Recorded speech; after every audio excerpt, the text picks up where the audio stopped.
फिर इस आजिज ने बहुत सारी चीजें मौके की मुनासिबत से अल्लाह से जब ये मांगना शुरू किया तो बहुत सारी चीजें खुलनी शुरू हुई।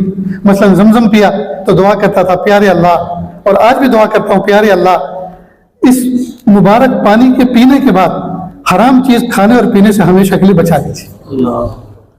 हराम चीज खाने और पीने से हमेशा के लिए बचा दीजिए।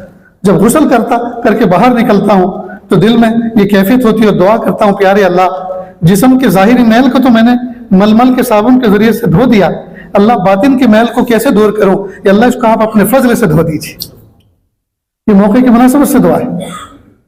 जब एहराम पहनता हूं तो दुआ करता हूं, प्यारे अल्लाह, ये एहराम जो कफन के मुशाबे है, प्यारे अल्लाह, मैंने उसको पहन लिया है, आज इख्तियार से मैंने इसको पहना है, कल लोग अपने हाथों से पहनाएंगे, उस वक्त के आने से पहले कि लोग मुझे कफन पहनाएं, उससे पहले लिबास तक़वा पहनने की तौफीक अता फरमा।